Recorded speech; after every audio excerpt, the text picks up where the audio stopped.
ഞാൻ ഉപദ്രവിക്കാൻ ശ്രമിക്കുകയാണ് അല്ലെ, രണ്ട് കയ്യിലും കുറുക്ക പിടിച്ചിട്ട് അവരെ അല്ലെ കൊണ്ടുപോകാനോ ഉപദ്രവിക്കാനോ കയ്യിലുള്ള സാധനം തട്ടിപ്പറിക്കാനോ ശ്രമിക്കുകയാണ്. അങ്ങനെയാണെങ്കിൽ എങ്ങനെയൊക്കെ ഇയാൾക്ക് രക്ഷപ്പെടാം എന്നുള്ള ഒരു ഡീറ്റെയിൽസ് പറഞ്ഞു തരട്ടെ.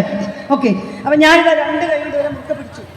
പക്ഷെ അവരുടെ ഈ കൈ അനക്കം സാധിക്കുന്നുണ്ടെങ്കിൽ അവർക്ക് എന്തൊക്കെ ചെയ്യാം? സിമ്പിളാണ് കാര്യങ്ങളെ, ഇത് വലിയ ടെക്നിക്കൽ ഇതൊന്നുമല്ല. പക്ഷെ കോമൺ സെൻസ് നമ്മൾ ആ സമയത്ത് ചിന്തിച്ച് ചെയ്യേണ്ട കുറച്ച് കാര്യങ്ങൾ മാത്രമാണ്. ഈ കൈ ഫ്രീ ആണ്, ഒന്നുമില്ല. ഇത് ഇങ്ങനെ ഈ കൈ ഒന്ന് ചുരുട്ടിയിട്ടേ, ഇങ്ങനെ ഈ കൈ ഒന്ന് ചുരുട്ടിയിട്ടേ തൊട്ട് മുമ്പിലുള്ള ആളുടെ വേദനയുള്ള ഭാഗത്തേക്ക് ഒരൊറ്റ വണ്ണം തന്നു കഴിഞ്ഞാൽ ഞാനിത് തുടരുമോ? ഞാൻ കൈവിട്ട് പോകോ ഇല്ലയോ? ഞാൻ കൈവിട്ട് പോവോ ഇല്ലയോ? അപ്പോൾ ഇതൊരു അല്ലേ വലിയ കാര്യമൊന്നുമല്ല, പക്ഷെ ചെറിയ കാര്യമാണ്. പക്ഷെ കുടുങ്ങിയ അവസരത്തിൽ നമുക്ക് രക്ഷപ്പെടാനായിട്ട് ഇത് സാധിക്കും. അപ്പം ഇതേപോലെ തന്നെയുള്ള ഏത് ആൾക്കും രക്ഷപ്പെടാൻ പറ്റുന്ന കുറച്ച് കാര്യങ്ങളൊക്കെയാണ്